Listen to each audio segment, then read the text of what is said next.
Hello and welcome to the Seer 365 sessions. Every week, I'm very fortunate to have a conversation with somebody from the Microsoft ecosystem to try and learn from others and hopefully to pass on some interesting stuff for you to take into your businesses. Now, I've been doing this now for, I think this is my 15th week, which is pretty cool. But I have had a few people asking when I'm going to get a certain person on the call. I mentioned on the last one that I did with Sana that this one may be slightly chaotic. Well, it will be probably slightly chaotic, mainly because I'm bringing on, and full disclosure, one of my closest friends, who is a guy called Will McIntee. Will and I are known for causing chaos wherever we are, so this is unlikely to be any different. And just to answer the question that some of you may have, no, we're not actually related, although, yes, I do call him my big brother. So, Will McIntee, welcome to the Seer 365 sessions. Well, I'm chuffed to bits to be here. Thank you ever so much for inviting me. I'm slightly depressed that I'm number 15, 15th choice. I needed to get better to be on the call. Bringing on the big dogs. That's what it was. No, it's I appreciate obviously always having a chat with yourself and talking about something that's incredibly dear to my heart, which is partners and how partners are progressing and evolving today. I mean, it's and building for tomorrow. I mean, I've been lucky enough to work in the Dynamics channel or in the ERP channel since 1997, and that's such a long time when I say it out loud. Actually, yeah. You might have seen the filter happen. Then I was about to make a joke, but I realised there might be other people watching this. So I'll probably skip the joke. Yeah. So let's start at the beginning then. So do you want to, for those that don't know you, and admittedly, I'm fairly sure there won't be many, but for those who don't know you, who are you, and tell us a little bit about Companial. Sure. So obviously, I'll devote most of the time talking about me because I'm an expert on that, right? So hi everyone. My name is Will, as Richard said. I'm the VP for Business Development at Companial. I've been working within this business, formerly known as QBS Group and One Click Factory. Got married on the 2nd of the 2nd, 2022. So we're actually 1 year and 7 days old. A year and a week. Yeah, we're a year and a week old. So happy birthday. We're the combination of QBS Group. Yeah, we haven't got divorced yet, which is obviously a good sign in any marriage. I understand, right? I left I did used to work for Microsoft. I was lucky enough to work there with some world-class human beings and Richard as well within that space. And that was looking after the Nav channel here in the UK. Before that, I worked in an other Boohith ERP vendor channel. So yes, man and boy ERP. And so what's Companial for those of you who don't know us? We started out life as what was called the Master VAR, looking after what Microsoft now refers to as the legacy transactions on Partner Source Business Center. And we grew our network and our community of partners throughout Europe. Today we work with about 800 partners, and we've evolved ourselves. Our job or our mission, if you like, for partners is, if you're a Dynamics 365 partner or a Microsoft Business Applications, Power Apps, Dataverse focused partner, it's our mission, our job is to help you exceed expectations in some way, shape, or form. That's to support you from the basics, such as the transactability, the licensing, through to supporting you in terms of, business advice, marketing advice, helping you with your learning. We have our own academy at Companion with several hundred hours worth of content, and we also have, as part of the marriage. With One Click Factory, we have over 150 technical consultants who help our partners upgrade, migrate their customers from an older version of D365 to a later version of D365, preferably the cloud version.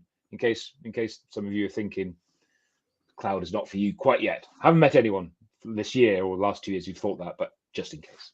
I've met quite a few, but I know you're being sarcastic, so that's good. So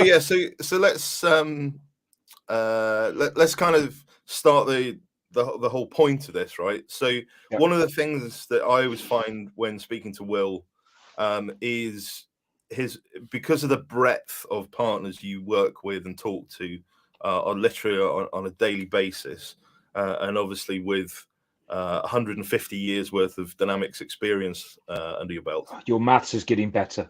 Yes. You know, you get to pick up trends, right? You get to see what people are doing. And I do think one of literally the point of this, of the Seer sessions, but also one of the benefits of the Dynamics channel is since I was involved with it in 2002, I think it was, is where people learn from each other, right? Yep. So one of the trends that we talked about was really around that, how to make things simplification of the implementation and sale, and also repeatability. So do you want to talk a little bit about that? What are you seeing? Yeah, sure. And I think one of the things that's, you know, it's kind of interesting is that this journey of this evolutionary journey that a lot of partners have embarked upon is, you know, we're kind of in many instances we're into like the 6th, 7th, 8th, 9th, 10th year of partner evolution. I mean, I remember, you know, back in 2011 when I was in Microsoft, 2011, 2012, you know, Microsoft had this program called Road to Repeatability, primarily aimed at NAV partners, to go and handcraft and build your own cloud proposition, and that was Microsoft's version of, you know, their SMB ERP application in the cloud, which was partner, go and invest in your own cloud infrastructure, go and invest in building your own repeatable solutions, preferably focused on industries. So it was a good idea, but the execution may or may not have quite been there in some respects, because, you know, you're asking your typical quote unquote NAV partner who's, you know, average employee size 30 to 50 employees, asking them to go and make a big bet, huge bet, in terms of, you know, spending the money on the infrastructure, spending money on evolving their organizations to do these repeatable solutions. Fast forward 4 years, Microsoft have Business Central, their first version of Business Central, which has all the benefits of true SaaS, true cloud. It's easy to turn on a tenant, and easier to get up and running. Now, note the emphasis on right? The easierness to get running. Easierness? That's not a word. It'll do. So there's almost this assumption, which was, okay, we've now got NAV in the cloud. We've got Business Central SaaS. It's now available. So therefore, everyone's going to buy it, and all partners will be able to do these rapid deployments. Now, what that theory kind of ignored a few things. Number one, NAV Business Central. I've said NAV once too many already on this call. Business Central is a complicated product. It's an ERP application. It can be configured to do thousands of different things, even before you start doing hand cranking, you know, code to create a 100% fit customer solution. So that's kind of like point one. So that means that you have to kind of go and invest in building a template, go and building an implementation methodology that works in a rapid deployment way. Now, that's what a lot of partners need to go. That's what a lot of partners decided to go and investigate. And a really good example of a partner that was very successful at building, at deploying repeatable solutions was obviously our friends at Bamboo Cloud, who, as we saw in the news the other day, are now part of the Pax8 family. And congratulations, boy! I've said a few kudos, people, but amazing, well done to Vicky and Rob and the team. Very cool indeed.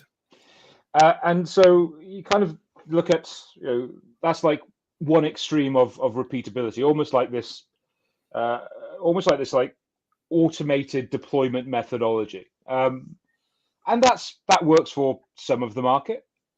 But what we're seeing today is almost this hybrid model, because let's not forget where a lot of partners in the biz app space work from, which is primarily consultancy driven, high cost of sale, high sales touch, and very, very bespoke support, because we've got highly configured solutions, typically with a lot of bespoke work or third-party add-ons.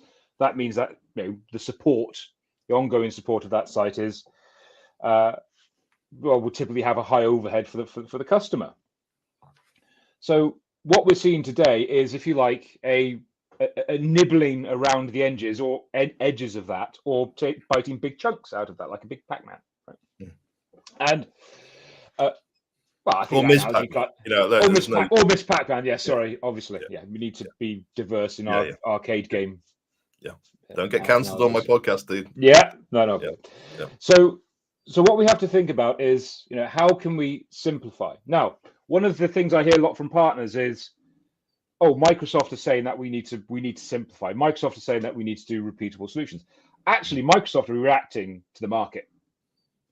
Back in the good old days, particularly when you were selling solutions for Y2K, you used to be able to sell a 15-user system for hundreds of thousands of pounds.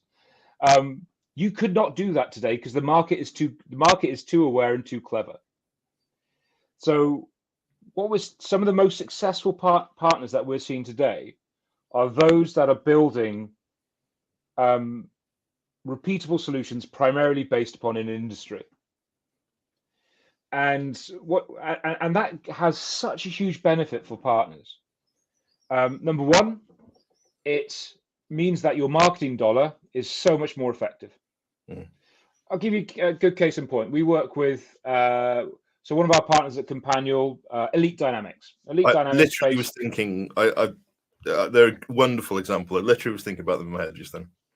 They're absolutely perfect, and I do like to call them out because obviously Jermaine's a good mate as well. But I do like to call them out because they started this journey probably a little bit earlier than a number of partners, which is they knew who they wanted, who their customer was. Yeah.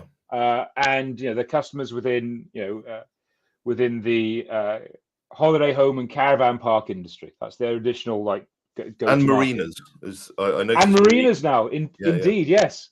Yeah. And it's fascinating because they started with Business Central, built some additional IP to create that huge amount of value, additional value for the customer. It meant that the deployments were, every deployment was the same code base as well. So that means that supporting that customer became easier. But then that actually created, opportunities to, go into the customers and say, well, what other bits of commonality, what other business processes can we solve for you? And so they started to build out a CRM practice, or Dynamics 365 sales, customer service practice around that industry, and they've now started to build apps, Dataverse based power apps around that industry as well. And what's very, very cool is that their model and models similar to that, because because there are a number of other partners out there who've kind of gone down this route, is they're suffering less in the war for talent that we're seeing today. If you're in the biz app space, which I suspect 99.9% of your listeners are, and that 0.1%. Hello, if you not entirely sure, I think you might have the wrong channel. Is that 99.9% of those partners is they're going after the right customer with the right tools at the right time, but they need the right people. Yeah. And this war for talent, and that's one of the reasons I love the the Seer 365 solution, which is like it actually addresses one of the fundamental challenges partners have for growth today, which is, we need to up our levels of automation in order to kind of like deal with the challenges that we have around people. There is not one partner that I'm working with today that is not trying to recruit. And I also look at, the wage bill in all the partners that we work with, and that's increasing exponentially.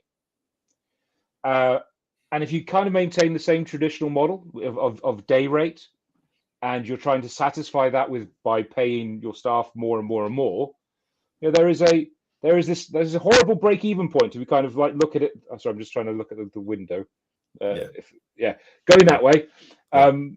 If our fees are only going up by that much, but our wages are going up by that much, you're going to have a break-even point at some point in the future, which is a terrible miming with hands there. Yeah, that's fine. And the number of partners that are kind of struggling to achieve profitability in this traditional model is, I am seeing signs that it's becoming more and more challenging, right? Particularly with the cost of living challenges that we have today, and the expectation around staff is to get paid adequately to cope with the cost of living challenges. So coming back to this repeatability notion, this industry-focused repeatability notion, where you're layering IP, layering product into into your customers and your customers of a specific type, that really deals head on with some of the challenges presented by the war of talent. And why is that? Because if you recruit from an industry if you recruit specifically from within the industry where you're looking to expand your business, typically there is a different economic model for that. Secondly, there is a far greater or typically far deeper pool of talent to go and acquire from a different industry to cross-train into yours.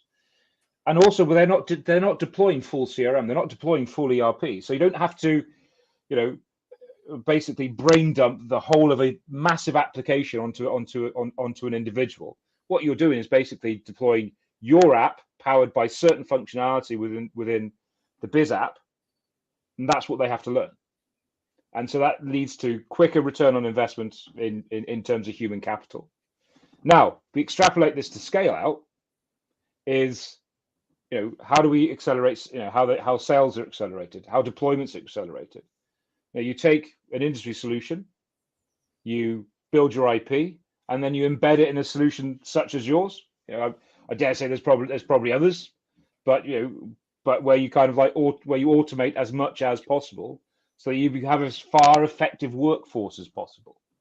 And and we're seeing partners, our partners have started to work with you on that very basis, right? I mean, who all invested in those vertical repeatable spaces. And one of the things that I think is interesting though is, so Bum Boom Cloud's an elite for that matter, but let's take Bum Boom Cloud as a great example because they are the S bit of SMB, right? Mm-hmm.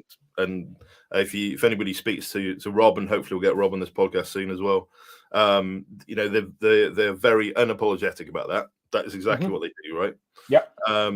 Now, when we first start talking about Seer to you, and this isn't going to turn into a big thing about Seer, but you thought that that repeatability stuff would only really be that sort of top end of SMB, bottom end of SMC. For those of you who understand Microsoft terminology, sort of mid market, bottom end of mid market, top end of small business.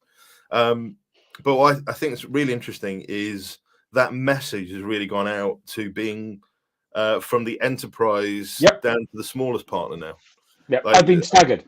Yeah, I've been so surprised. I mean, because there is and again, I guess some of my thinking around this was over informed by the the quarter of a century in this industry, which is people just want to sell 150 years. time. Yeah. Yeah, 150 years. And actually, it comes back to the scarcity of talent. Yeah. Which is, regardless of what size you are and what size of customer you're trying to you're engaging with. If you turn around to somebody and say you can't do anything for them for 6 months, for 9 months, for 12 months, there's a very, very good chance that they'll find somebody else. And just on that one, because so you were running Companial UK, and now you're doing a bunch of stuff in the US as well. Is that the sort of timeframes you're seeing with partners between closing a deal and starting the implementation? Well, the terrifying thing that I'm seeing today, and I would say I'm seeing this more in Europe and the UK, where you have customers who are wanting to upgrade or migrate, and are taking that opportunity to kind of review and re-implement the solutions that they're doing. These guys are going to the back of the queue in many respects. We are seeing more and more of our partners, contacting other partners within our network. So good for the Companion community all up, but not necessarily good for that business partner who is saying, well, this customer wants to start having demos in the next 3 months, and we cannot facilitate that. So from whether it's the pre-sales engagement, whether it's the initial implementation start times, we're just seeing really long lead times. Yeah. And again, I'm not wearing a Seer 365 t-shirt, but what I'm about to say probably should too. I'll send you which one. Is, please, yeah, that would be a freebies. I'm here for the freebies, right? Yeah. But I think one of the things that we do have to figure out is how to have a meaningful engagement with a prospect as soon as possible. And this kind of goes back to sales 101, back from when we first started. And that's the problem is that we're not able to do that in many respects. And that is really why I see, whether you're becoming like a black belt in your own sales process, whether you are investing in pre-sales capability, pre-sales resource, because that's typically who the customer wants to speak to as soon as possible. In the good old days, you used to have your white-haired solution salesperson who would basically buy time, and would kind of manage a sales process, whether that was a 10 user deal, 100 user deal, 1,000 user deal. The process kind of looked the same. You can't do that anymore because people are going to the Microsoft website and saying, "Oh, Business Central, I fancy a bit of that. Dynamics 365 sales, ooh, lovely, that suits me. FSCM, great." And they're expecting a decent engagement as soon as possible. It's even worse if you have an engagement directly from, your sales opportunity comes from Microsoft. If you're one of those lucky few that gets the magic leads from Microsoft, the attention and the intention of the Microsoft seller is to get that deal done as quickly as possible. Yeah. Well, and there's a really old, really bad joke that nobody wakes up on a Monday morning wanting a new business application for the hell of it, right? There will be a significant reason why they want to blow a couple of million quid on a new project. It's all about pain. There will be pain. So yeah. And they want you to be their pain relief. Yeah. And if you're not able to give them, a rapid diagnosis, they're going to go elsewhere. Yeah. And I am seeing that today. Yeah. Well, Will, thank you for your time. I think we could carry on for another couple of hours, to be fair, but I try and keep these things fairly short and sweet. And I think there's been a lot on this podcast that will spark conversation, spark some thoughts. If people want to leave comments down below, either on YouTube or on LinkedIn, please do. Thank you very much for joining us. Now, if you want to get hold of Will, feel free to do so. His LinkedIn URL is there. Or if you're interested in, yeah, that is your LinkedIn. I'm very impressed. Yeah, that's what I call research. That's brilliant. Yeah, I try. And then if you want to speak to Companial, so pre-Companial, they were QBS, and I've certainly been working with QBS a long time. Certainly, if you are not a managed partner by Microsoft, which as fewer and fewer partners have got that